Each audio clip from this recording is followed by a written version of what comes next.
My name is Emily Warren. I'm 31 years old, and this is how I took revenge on the people who turned my love story into a punchline. It was supposed to be the happiest day of my life, or at least one of them. A warm Saturday afternoon in May, sunlight filtering through the trees, laughter echoing off pastel streamers and white garden chairs. I was standing in a beautifully decorated backyard, wearing a white lace dress I'd spent weeks picking out, surrounded by women who were supposed to love me. My mom, glowing with pride. My sister, camera in hand, snapping photos of the cupcake table. My best friend, beaming as she handed me a gift wrapped in floral paper. It was my bridal shower, the celebration before the celebration, and I thought it meant something. I thought they meant something. The first game was innocent enough. A cute little quiz about me and my fiancé. Who said I love you first? What's his favorite food? I smiled through it, even laughed at a few of the wrong answers. I thought, this is what love looks like. Even if it was a bit cheesy, it was ours. But then, after the cake was cut and the champagne flowed, someone, I don't even remember who, stood up and said, "Okay, next game. Everyone write down how long you think the marriage will last." I laughed at first, because I thought it was a joke. It had to be. But then the laughter didn't stop. Pens were passed around. My cousin shouted, 3 years tops. And people giggled. My own mother clinked her glass and said, I give it 5 years, max. That's when the air left my body. I froze. Just stood there, holding a glass of rose I suddenly couldn't taste. The faces around me blurred, but their voices didn't. They were laughing. Really laughing. And none of it was kind. I saw it in their eyes. The way people look when they say they're kidding but they're really not. They didn't believe in my relationship. They didn't believe in me. In that moment, something in me cracked. Not in a way that made me crumble. Not yet. But something shifted. Everything I thought I knew about my family, my friends, and the support I thought was holding me up just shattered. I stood in the middle of my own party and realized I was the only one in that backyard who believed I deserved happiness. This is the story of how I canceled everything. The wedding, the expectations, and the version of me they never truly supported, and took my life back. I was always the soft one in my family. Not weak, just different. In a house full of big personalities and blunt opinions, I was the one who felt everything a little deeper, cried at commercials, and believed in fairy tales longer than I probably should have. I grew up in Pittsburgh, in a modest brick house, where dinner conversations were loud, sarcasm was a second language, and feelings were often met with rolled eyes or a quick, toughen up. My mom was a no-nonsense realist who believed in hard truths over comfort. My dad worked construction, came home exhausted, and showed his love through fixing things rather than saying the words. And then there was my older sister Maddie, bold, athletic, the kind of girl who dominated every room she walked into. She was a star, assertive, magnetic, and everything I wasn't. I was the quieter one. I liked books more than people.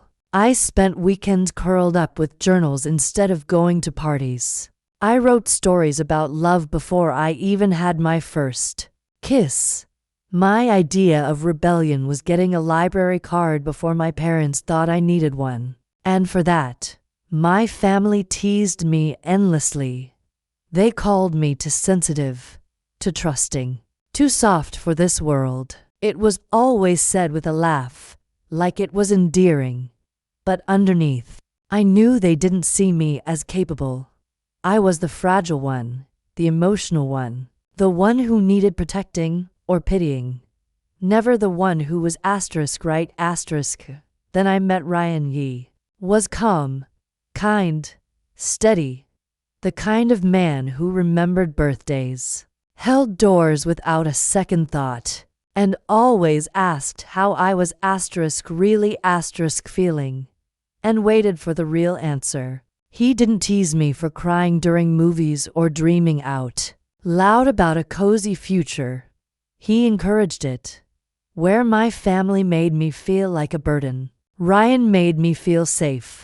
We met through mutual friends, dated for 3 years, and slowly built a quiet, beautiful life. No drama, no games, just real love. When he proposed, it wasn't viral or flashy.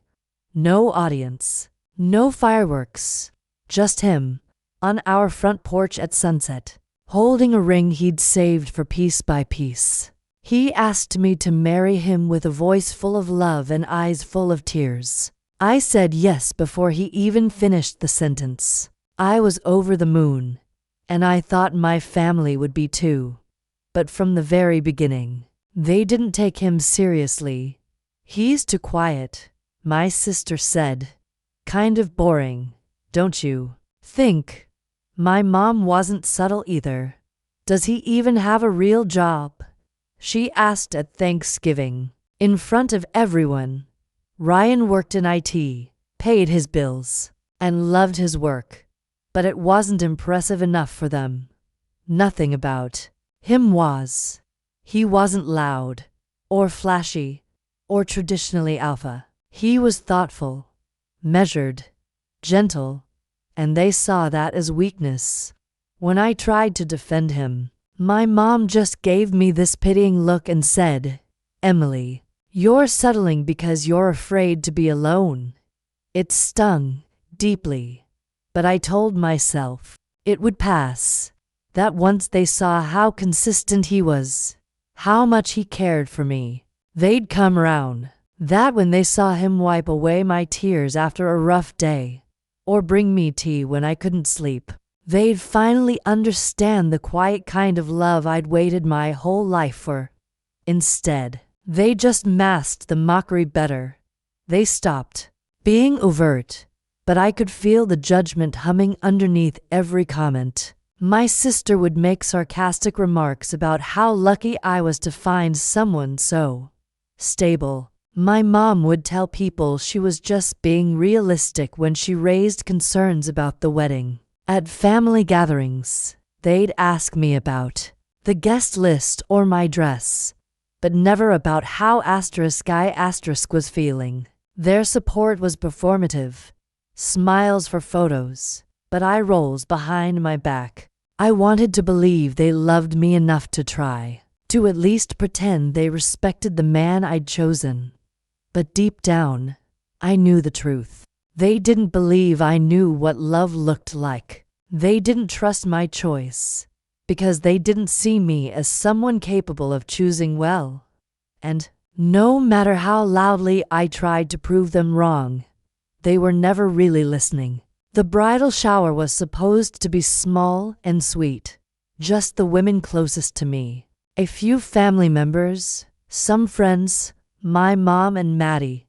We set it in my aunt's backyard, where pastel paper lanterns hung from the trees and a homemade mimosa bar sat near the patio. The cake had our initials in gold script.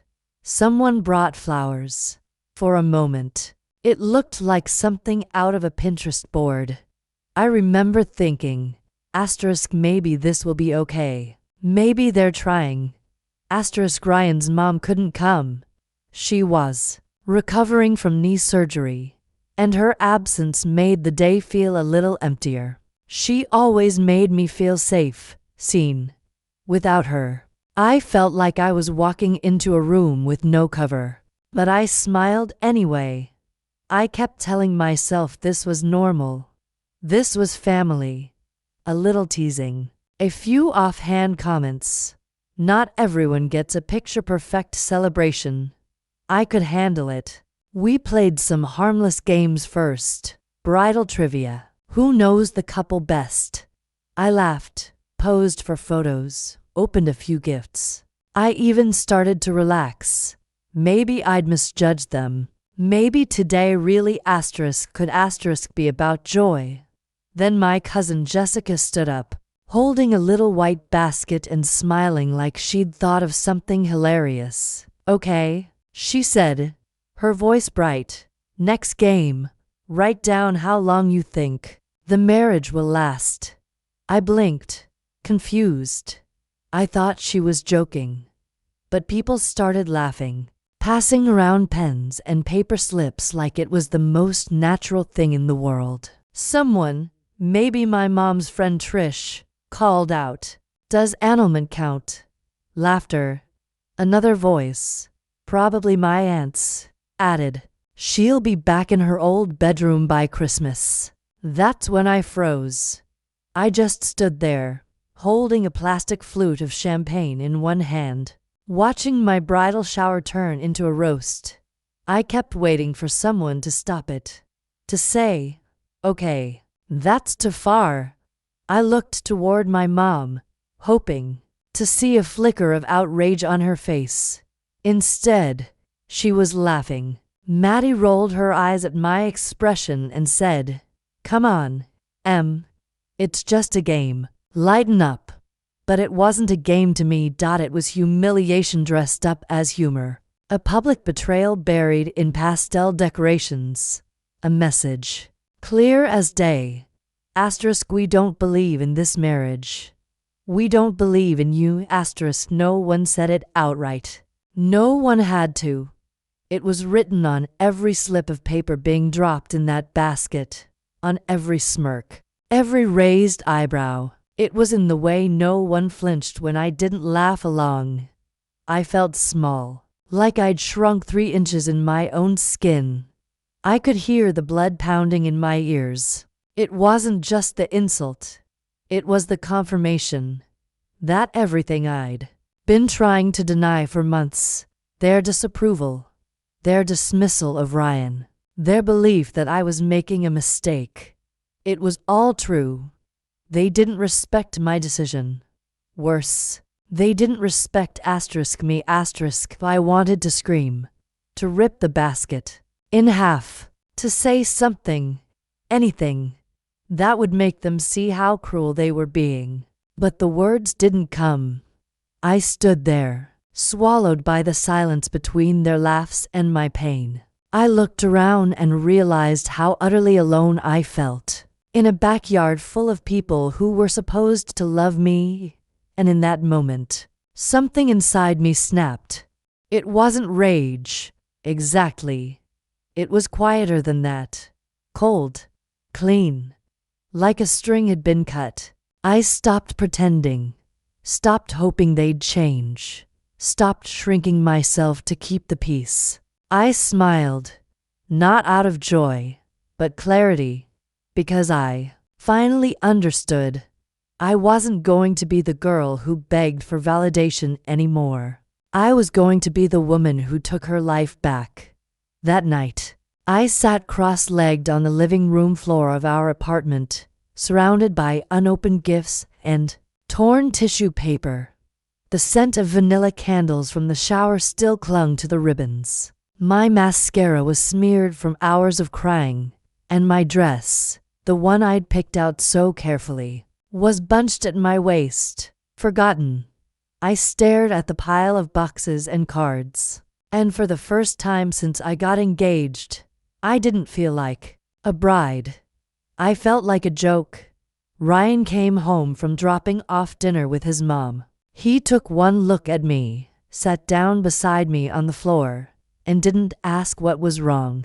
He just pulled me into his chest and waited. Eventually, I told him everything. I told him about the game, the laughter, the way my mom didn't flinch, and Maddie told me to lighten up. I told him how I waited for someone to stand up for me, and how no one did. I asked him, half laughing, half sobbing, "Do you think they're right? Am I just some fragile little girl playing dress up?" He looked at me like I'd asked the most absurd question in the world. Then he shook his head and said, I think they don't know you. Not the real you. And for some reason, that hit harder than anything else. Because it was true. These were the people who raised me, celebrated birthdays with me, sent me off to college. And yet somehow, they didn't know me at all. Or maybe they just didn't want to. I sat there for a long time, turning that idea over in my mind. The real me.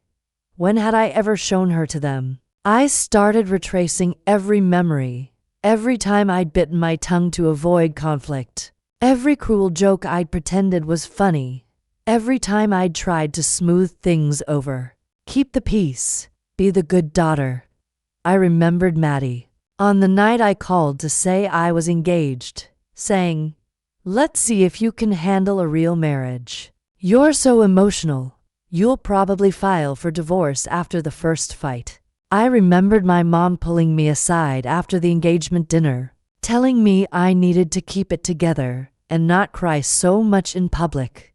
You're not a teenager. She'd said, don't embarrass yourself.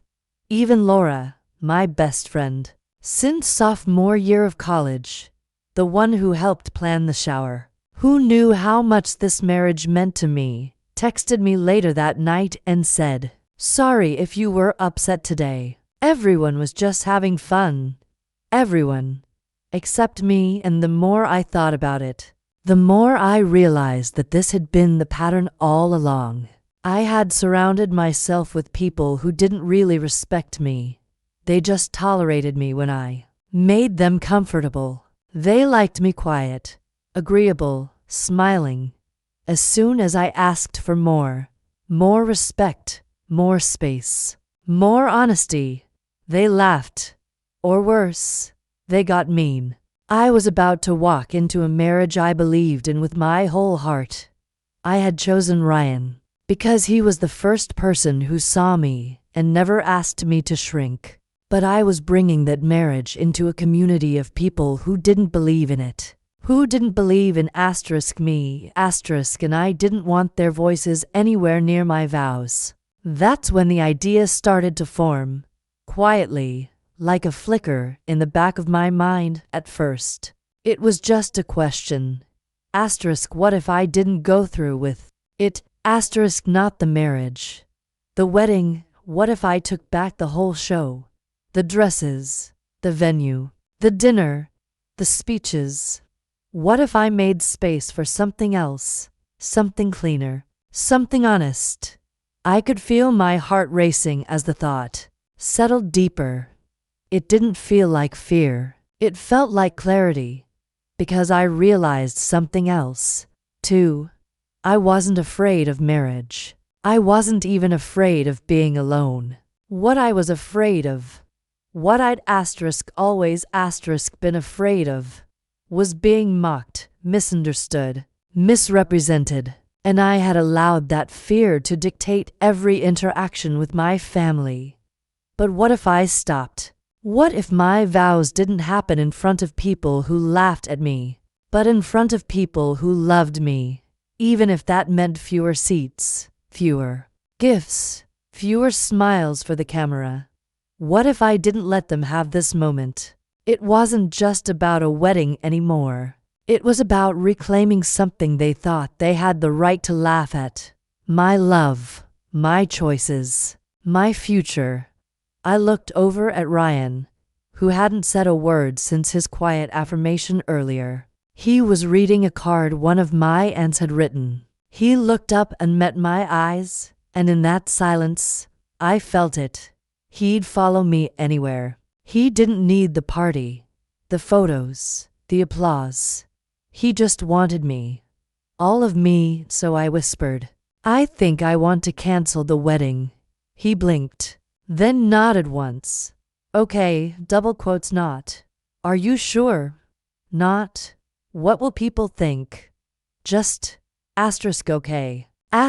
Because he knew it too. That this wasn't about one bad party.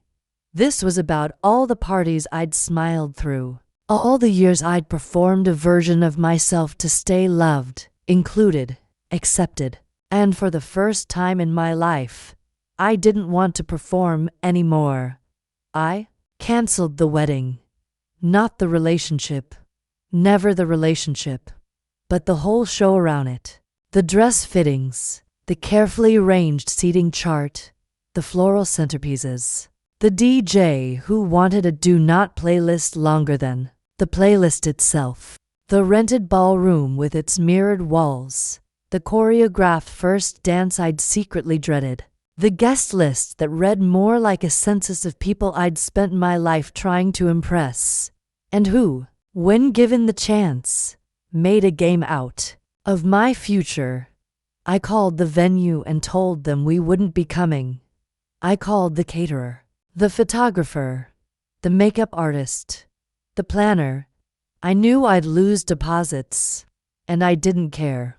I sent out a mass email that said only one thing: the wedding is no longer happening, because I won't celebrate my future with people who laughed at it. The backlash came in waves. My mother called, sobbing, but not for the reasons I needed her to. She cried about how this would look, how humiliated she felt, how she'd already told her friends and bought her dress and planned the speech she was going to give. Not once did she say she was sorry. Not once did she mention how it must have felt, standing there at that shower while my family mocked me. Her voice shook with panic, not empathy. Maddie sent me a voice note that started with, "You're being dramatic," and ended with, "It's just a party, Emily." But it wasn't just a party. It was a room full of people who didn't think I deserved happiness, and said so with smiles on their faces. Laura didn't say anything. She just blocked me. I noticed it when I tried to send her a picture of the handwritten vows Ryan and I had drafted in bed that night. 2 pages of words I never would have had the space to say in front of a crowd who barely knew me. But she never got the message. She was gone. But Ryan looked at me, after I canceled it all, and said with a kind of fierce pride in his eyes, "I've never been more sure that I'm marrying the right woman."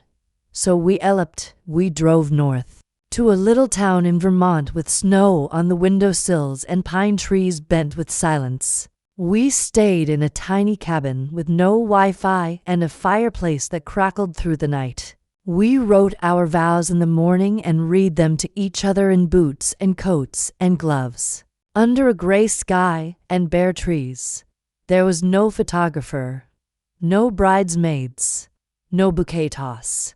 Just to people who refused to let mockery define their marriage. And 3 months later, after the dust settled, I posted one single photo. It was black and white. Our hands, laced together, in front of the courthouse door. No faces, no flashy rings. Just a quiet moment that belonged to us. The caption read, "No games, no guesses, just love. And no audience required." Some people unfollowed me after that. Others slid into my DMs asking, "Wait, did you really cancel the whole wedding?" One of my cousins left a comment that just said, "Wow." But a woman I barely knew, a girl I went to high school with, who once sat next to me in sophomore English, messaged me and said, "Thank you. I didn't know we were allowed to do this." And in that moment, I realized this wasn't just about me. It was about drawing a line, about saying, "You don't get to laugh at me and still expect a seat at the table." It was about creating a future that felt sacred, not performative, private, not for public consumption, real, not rehearsed. The wedding was canceled, the marriage. It began in firelight and snow, and I've never looked back. The emails came in like a flood after that post, more than I ever imagined. Some were bitter, laced with sarcasm and shame. "Wow, dramatic much. You couldn't take a joke?" Others were more carefully worded, but still hollow. I didn't realize it hurt you that much. As if the problem was my threshold for pain, not their choice to cause it. But then, there were the quiet ones. The raw ones. The ones that made me sit down on the floor and cry. Women I barely knew. From high school. From college. From jobs I'd long left. Messaged me with stories of their own. Of being mocked. Doubted.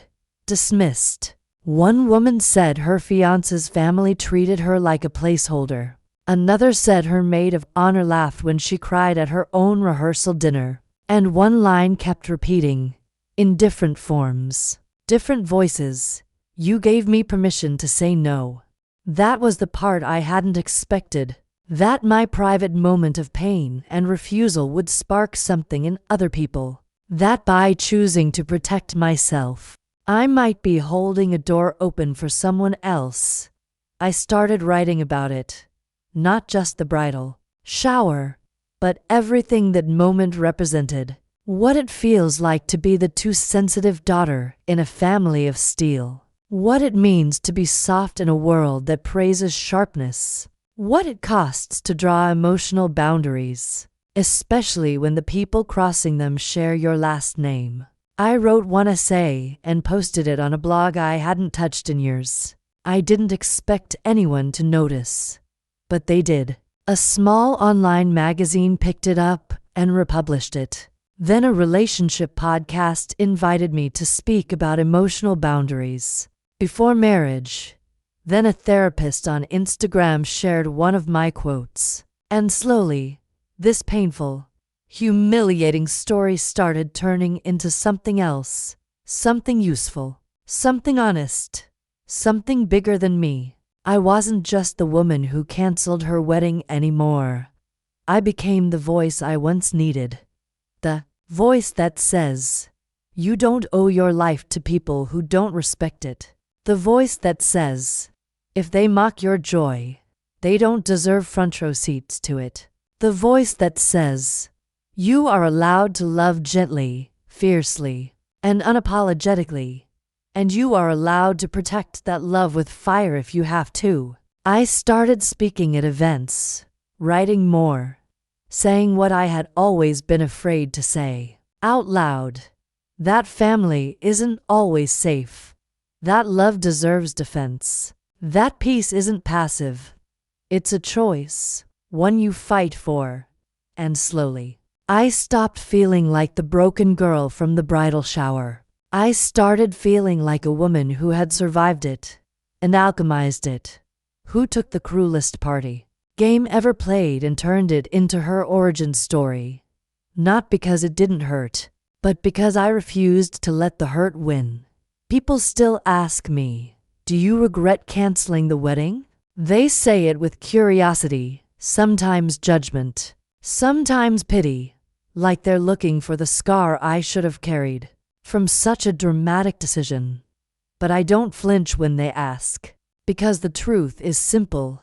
No, I don't regret it, not even for a second, because I didn't cancel the love. I canceled the performance. I canceled the part where I smiled through disrespect, where I toasted with people who thought I was a joke, where I let mockery dress itself up as tradition and call it family. I canceled the ritual, not the reason behind it. And I'd do it again, twice as fast. Knowing what I know now, my name is Emily Warren. I'm 31 years old. I'm still married to the man no one took seriously, the one they called boring, the one they laughed at behind plastic champagne flutes. And I'm still divorced from the people who never took me seriously. The ones who thought kindness was weakness, and love was something you get to judge from a distance. I no longer chase approval from people who never saw me clearly. I no longer soften my edges just to be allowed in the room. And I no longer pretend that cruelty is love with a punchline. I didn't lose anything when I canceled that wedding. I found something. I found clarity. I found self-respect. I found the version of me who doesn't ask for permission to protect her peace. And I've never been more whole.